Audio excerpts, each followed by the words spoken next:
Dos, tres. Buenas tardes, ingeniera. Nosotros somos el grupo número 6, somos el grupo Resistor y vamos a hablar acerca de la bobina de Tesla. Somos estudiantes de la carrera de Ingeniería Industrial y estamos cursando la clase de instalaciones eléctricas. Los integrantes somos Luisa Ramos, Daniela Arriaga, Leslie Flores, Edith Saula, Maicon Alvarado y Andrea Paz. Los dejo con mi compañera Leslie.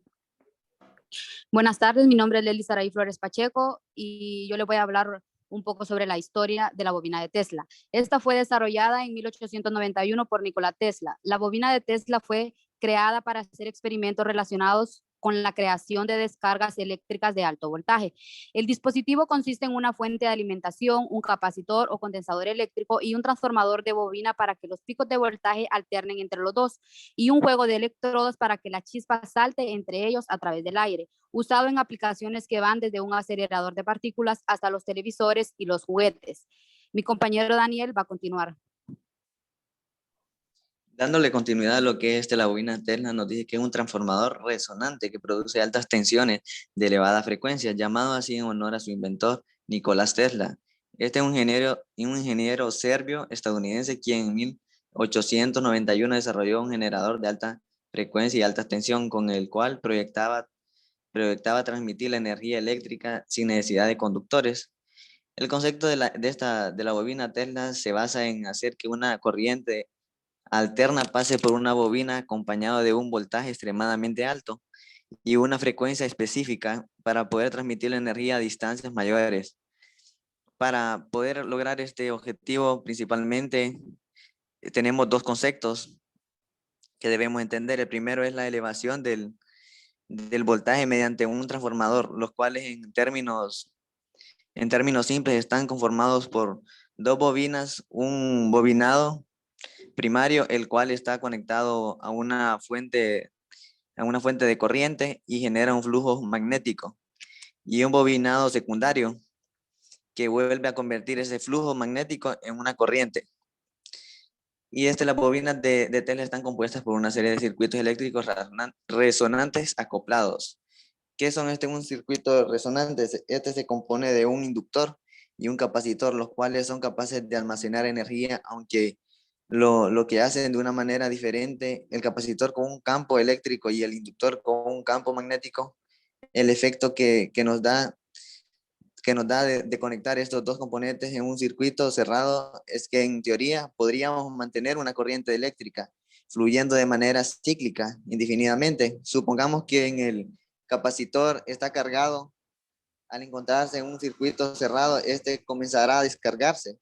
Al hacer esto, una corriente pasará por el inductor, el cual comenzará a formar un campo magnético, pero cuando todas las cargas del capacitor hayan sido cargadas, este campo magnético comenzará a perder su fuerza, que inducirá una corriente en la dirección contraria, volviendo a cargar el capacitor hasta que el inductor pierda todo su campo magnético, iniciando el ciclo nuevamente. Lo dejo con mi compañera. Buenas noches, ingeniera. Yo le voy a explicar un poco sobre la fuente de alimentación. Mi nombre es Luisa Maeli Ramos. La fuente de alimentación es a menudo abreviada como PSU y también se conoce como fuente de poder. Las placas, base, cajas y fuentes de alimentación vienen en diferentes tamaños llamados factores de forma. Estos tres elementos deben ser compatibles para que funcionen correctamente juntos. Es decir, que una fuente de alimentación convierte la corriente alterna hace en una forma continua de energía que los componentes del ordenador necesitan para funcionar, llamada corriente continua DC. Eh, Ahora le voy a explicar un poco sobre el condensador.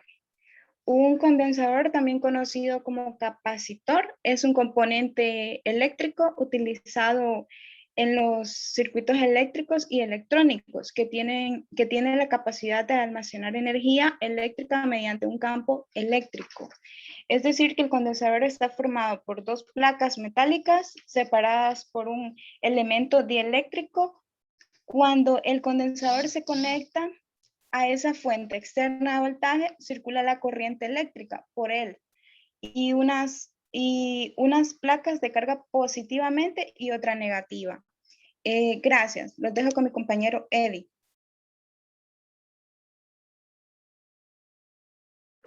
Ok, el compañero Eddie tuvo un inconveniente, entonces yo voy a explicar la parte. Pasamos a la siguiente diapositiva, compañero. La bobina con pocas vueltas. Estas bobinas tienen la forma de una bobina de cable de alambre o cobre, espiras, y tienen la propiedad de transformar una corriente eléctrica de baja tensión y alta intensidad que circula en un devanado llamado inductor en una corriente de muy alta tensión y baja intensidad producida en un segundo devanado llamado inducido. Y la cuarta y última parte de la bobina de Tesla, pasa la siguiente diapositiva, compañero.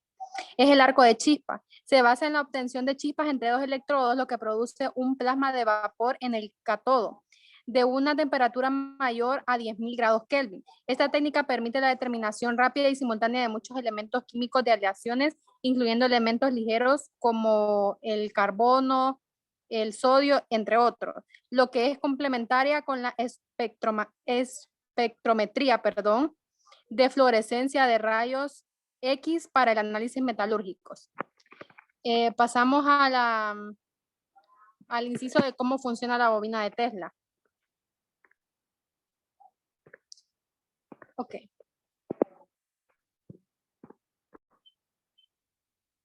La bobina de Tesla funciona de la siguiente manera. Tiene 6 incisos. 6 pasos, perdón. El primero es el transformador T1, carga el capacitor C1 y se establece una alta tensión entre sus placas.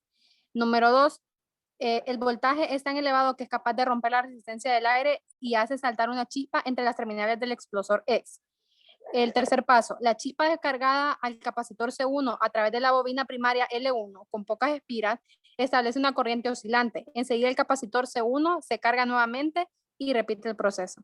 Los dejo con mi compañero Maicon, que les explicará los últimos 3 pasos de cómo funciona la bobina.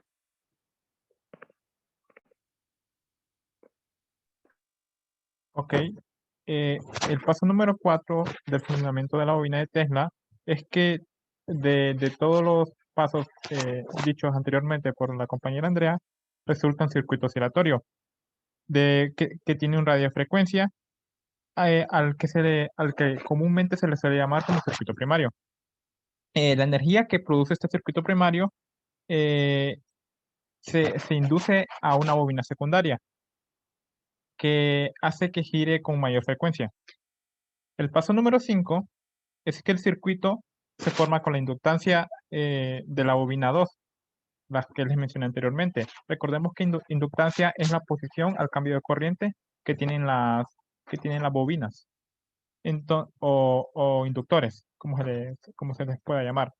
Entonces, y la pequeña capacidad distribuida de esta misma hace que el circuito secundario oscile de la misma frecuencia que el circuito primario, entrando en resonancia. Recordemos que resonancia es la transferencia de energía entre dos, entre dos sistemas, que se da solamente cuando oscilan a la misma frecuencia.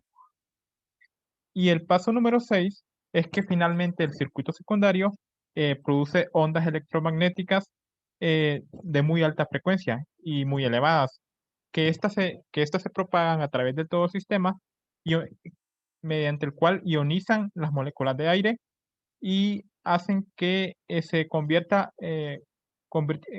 el transmisor en energía eléctrica, que es al final el objetivo de la bobina de Tesla. Eso es todo y muchas gracias.